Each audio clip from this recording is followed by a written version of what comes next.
መተእኒሱ አይቡል ልሸምሲ ሴታዊ ጾታ መደረጓ ለፀሐይ እኮ አይባ ነውሩ አይደለም። ለቀመር ደግሞ ለጨረቃ በወንድ ስም መጠራቱ በአረበኛ ተዝኪር ነው። ቀመር ተእኒስ ነው። ፀሐይ ምን አረጋ ጠላዓት ሸምሱ ነው ምን ፀሐይ ትወጣሽ ነው ምን ሐለል ሂላል ወይም ጠላዓል ቀመሩ ነው ምን ጨረቃ ወጣ ነው ምን በአረበኛ። ስለዚህ ማን ይበልጣል ግን? ፀሐይ ትበልጣለች አይደል ሲከታሪ። ስለዚህ ለፀሐይ እኮ የሴት ጾታ መሰጠቱ ማነሷን አያመላክትም። ዘይነባው ማን ይደርስባታል? ተግባባ አይባ አይደለም ሴትነቷ። ስንት ጀግና ሴቶች አሉ እያለ ነው ገጣሚው። እውነትም ነው ወላሂ። አንዴ ፉደይል ብኑ በዝዋን ለሚባል ትልቅ ዓሊም አንድ ሰው መጣና ምን አላቸው? አንተና እኮ እከሌ እንዲህ ብሎ አማህ አላቸው። ታምተው ነው እንግዲህ ምን እንዳሉ ታውቃላችሁ? እንዲህ አማኝ ያላሉ ምን አሉ? ወላሂ ለኡግዘነ መን አመረ ያማውን ሰው ነው ማስቆጨው ባላህ ይወድብኛል። ከዛ በኋላ ምን አሉ? ይግፊሩላሁ ሊ ወለህ አሉ። እኔንም እሱንም አላህ ይማረን አሉ። ማን ነው ያዘዘው አሉ። መለዚ አመረ ማን ያዘዘው ሲል ቃለ ሸይጣን አዘዙት እንጂ እንግዲህ ያማኝ እሱን ነው ማስቆጨው አላህ ለኔም ለሱም ይማርልኝ። ሸይጣን ይቆጣል። እንድትጣላ ነው ይፈልገው። እንዲያማ ያደረገው ስትሰማያን እንድትለያይ ነው። አኺራ ላይ ያለ ሂሳብ እንድትቀላ ያደርግ። እኔንም እሱንም አላህ ይማረው። አምስተኛው ነማዚጅ ሚን ሳሊሒን ህሜት ሲሰሙ ምን ያደርጉ እንደነበር አቡ ሐኒፋ ናቸው። ሱብሃንአላህ በጣም የሚገርም ታሪክ ነው።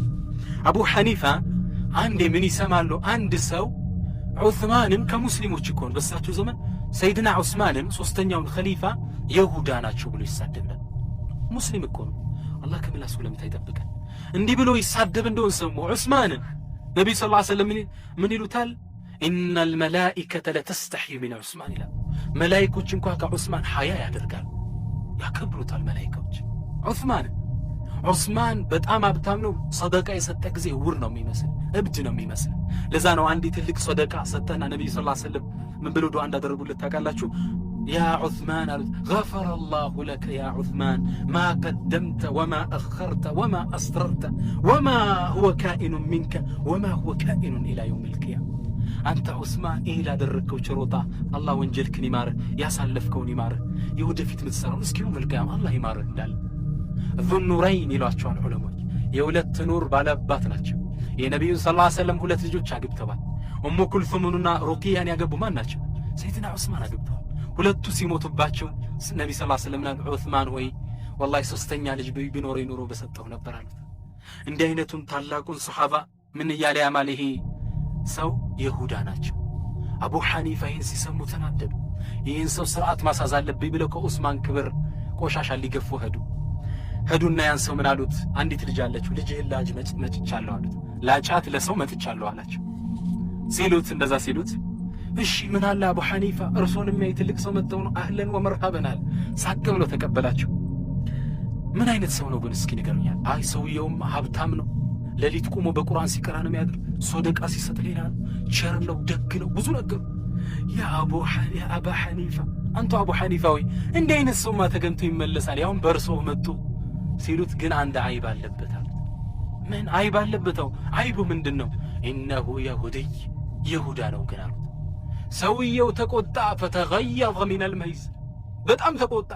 የሁድይ አንዷን ልጅ ለይሁዳ ዳር ትለኛለህ አቡ ሐኒፋ ትልቅ ሰው ነው ብዬ? ይህ ምን ይገርምሃል? እንዴት ምን ማይገርምም ትለኛለህ እንዴ? ነቢዩ ሰለላሁ ዐለይሂ ወሰለም ሁለት ልጃቸውን ዑስማን ለሚባል ይሁድይ ያጋብተዋል እያልክ አይደል? አንተ አንዷ ልጅ ይሁዳ ቢያገባት ምን አለ? ሰውየው መልእክቱ ገባው። ወላሂ በጣም ተከዘ። ወስተግፈረ ወበካ እያለቀሰ ወደ ተውባ ተመለሰ። ሹፍ አቡ ሐኒፋ እንዴት አድርገው ረድ እንዳደረጉት። ወዘበ አላሁ ናር አን ወጅሂ አቢ ሐኒፋ ከማ ዘበ አን ዑስማን ዚኑረይን ልኸሊፋ። ከዑስማን ክብር ላይ ቆሻሻ እንደገፈፉ አላህ ከሳቸው ፊት ጀሃነምን ያዞራት ኢንሻአላህ። አቡ ሐኒፋ እንዲያደርገው ነበር ከፊታቸው ላይ ሰው ሲታማ የመለሱት። እና እኛም እንዲህ መሆን አለብን። ሐቂቃ ሰው እህቴ ከፊትሽ ላይ ሰው ሲታማ አቁሚ፣ አኼራ ላይ ስራችን ይበላል፣ ተገናኝተን ለምን ንክሰር ማለት አለብሽ ኢንሻአላህ። ግን አላህ ስብሓነሁ ወተዓላ አዞናል። ሰዎች የሚታሙበት ቦታ ላይ ካላችሁ፣ የአላህ ስርዓት የሚጣስበት ቦታ ከሆናችሁ ተነሱ ነው። ሐታ የኹዱ ፊ ሐዲሲን ገይሪ ወሬውን ካልቀየሩ ወደ ኸይር ካልለወጡ ተነስታችሁ ሂዱ ነው ያለው። አለይሰ ከዛሊክ ቁርአን ላይ አላህም የሚለው ይሄን። ስለዚህ እሜት ማስቆም ያልቻለ ምን ያድርግ? ተነስቶ መልሱ ይሄ ካልሆነሳ ይሄ ካልሆነ አላህ ስብሓነሁ ወተዓላ ኢነኩም ኢዘን ሚስሉሁም ነው ያለው። አብራችሁ እሜት እየታማ ማስቆም ካልቻልክ ተነስተህ ካልሆነ ወንጀል ውስጥ አብረህ ትዘፈቃለህ። ግን ሰዎች ለምንድነው እኔ ሁሌም መፍትሄውን ሰጥቼ መልስ ስላለብኝ ነው ሰዎች በፊታቸው ላይ ሲታማ ማስቆም ማይችሉት ለምን ይመስላችኋል? አንድ ምክንያታቸው አንድ ነው። ብናስቆም ሰው ይጠላናል። አብዛኛው ሰው አኺራ ላይ እንደሚከስር ያውቃል በማማቱ እሜት ማስቆም እንዳለበት እርግጠኛ ነው። ግን ለምንድነው የማያስቆም? ሰው ይጠላኛል። ወላሂ ይሄ ብቻ ነው። ነቢ ሰለላሁ ዐለይሂ ወሰለም ግን ዋስትና በሐዲሳቸው ሰጠዋል። ምን አሉ ነቢ ሰለላሁ ዐለይሂ ወሰለም? መን አርዳ الناس بسخط الله سخط الله عليه واسخط عليه الناس ومن ارضى الناس ومن اسخط الناس برضا الله رضي الله عنه وارضى عنه الناس ነቢ ሰለላሁ ዐለይሂ ወሰለም ምን አሉ? መን አርዳ الناس ሰዎችን ያስደሰተ ያስወደደ። ይህ ሰው ሲታማ አላህ ይቆጣል። ፊት ቁጭ ብለህ ሲታማ ብታስቆምሳ እነዚህ ሰዎች ሊቆጡብኝ ነው አላህ ቢቆጣ ይቆጣም ብለሽ እነሱን ለማስደሰት ከጣርሽ ሰخط الله عليه አላህ ይቆጣበትና ወአስخط عليه الناس ሰዎች ሊጠሉት ያደርጋል። ለጊዜው ህመምተኛ እኮ መጥቶ ሲያማለህ ስትሰማው ደስ ያለው ይመስላል፣ ግን ይጠላል። ከዛ በኋላ ወራዳ ሰው እንደሆንክ ነው የሚያስበው ቤቱ ሁሉ። ሐቂቀት አላህ እንዲጠላ አደርጋለሁ እያለ ነው። ነገር ግን ወመን አስخط الناس ሰዎችን ያስቆጣን ያላማ እሜት አቁሙ ብሎ ያስቆጣ ሰው ያላህን ውዴታ ፈልጉ። ምን ነው ስታስቆም አላህ ደስ ይለዋል። ይህም ፈልጎ ያደረገ ሰው ረዲየላሁ ዐንሁ መጀመሪያ አላህ ይወደዋል። ሁለተኛው ጥር ወአርዳ ዐንሁ الناس ሰዎች እንዲወዱት ያደርጋል። የሰው ልቦና የት ነው ያለው? የሰው ልቦና የት ነው ያለው? የሰው ቀልብ በማን ቁጥጥር ስር ነው? በአላህ ሱብሓነሁ ወተዓላ ይከልቡሃ ከይፈ ይሻ ያገላብጠዋል። እንዲወዱ ያደርጋል፣ ገልብጦ እንዲጠሉ ያደርጋል። ደግሞ ይህ ወላሂ በተጨባጭ የታየ ነው። ሰዎችን ለማስደሳት ሲሉ የአላህን ቁጣ የሚያተርፉ ሰዎች እሱ ጠልቷቸው ህዝቡ ይጠላቸዋል። ግን አላህን ለማስደሰት ሲሉ ሰዎችን ያስቆጡ ሰዎች፣ ተው ብሎ ያስቆሙ ሰዎች መጀመሪያ ለጊዜው ሰው ቢጠላቸው ወላሂ ነገ ይወዳቸዋል። ምን ዋስትና ነው አላህ ይሰጥ? እኔ ወድጄ አስወድዳለሁ እያለ ዋስትና አይደለም።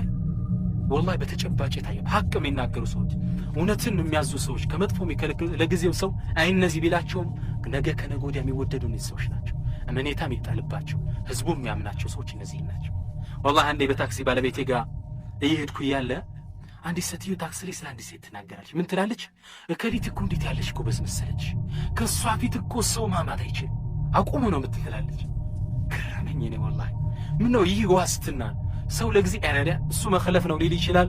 ወላሂ ነገ ግን ከሚወዱትና ከሚያከብሩት ሰው ናት። ስለዚህ ኢንሻአላህ ሐሜትን ሁላችን በሰማንበት ቦታ ላይ ለማስቆም መጣር አለብን። አላህ ሁላችንም ይወፍቀን፣ እኔንም እናንተንም። ግን መግቢያ ላይ እንደተናገርኩት ሰውየው አፋቱ ሊሳን የምላስ ወለምታዎች ወደ 20 ይደርሳሉ ብያለሁ ስገባ እንደተናገርኩት። ስለዚህ ለያለቀስ አሁን ለነሚማና ጊባ ሁለት መፍትሄ ሰጠን አልፈናል። ነሚማና ጊባ ሐሜትና ነገር ማዳረስ ለሚለው ጉዳታቸውን መጥፎነታቸውን ገልጸን ለነሱ ደግሞ መፍትሄ ሰጠን አልፈናል። አሁን ለቀሩት 18 የምላስ ወለምታዎች ምን ይደረግ? ምንድነው መፍትሄ? ጠቅላይ መፍትሄው ምንድነው የሚለውን ማሰሪያ ነጥብ ለማዝናት ድምር ክትባት መድኃኒት ለመስጠት ነው።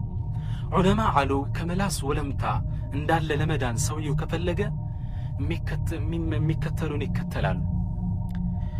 ነቢዩ ሰለላሁ ዐለይሂ ወሰለም ምን አሉ? ነጃ መውጣት የፈለገ ሶምት ይበል፣ ወይ ጥሩ ይናገር ወይ ዝም ይበል። መፍትሄው ይሄ። ከየትኛውም የምላስ ወለምታ ከየትኛውም ወንጀል መራቅ የፈለገ ዝምታ ማብዛት አለበት። አኽረጀሁ ተርሚዚ من حديث عبد الله بن عمرو قال صلى الله عليه وسلم من صمت نجا ዝም ያለ ሰላም ከሚፈራው ሸሽቶ የሚፈልገውን አገኘ። ስለዚህ ዝምታን ማብዛት ይኖርብናል። መፍትሄው ይሄ ነው። وفي حديث آخر النبي صلى الله عليه وسلم قال الصمت حكمة زمتا ጥበብ ነው። وقليل فاعله ግን የሚተገብሩ ትንሾች ናቸው። أخرجه الباني في سلسلة الضعيف እና ዝምታ መፍትሄ ነው ለየትኛውም የመላስ ወለምታ። መላስ ለሚያመጣው ጣጣ መራቅ ከፈለግን ዝምታ ማብዛት አለብን። አንዴ ዑቅበት ብኑ ዓሚር የሚባል ሰሓባ ነቢዩ ሰለላሁ ዐለይሂ ወሰለም አንድ ጥያቄ ጠይቃቸው፣ እንዴው ከምፈራው ነገር ሁላ መውጫው ምንድነው? መነጃቱ ያ ረሱል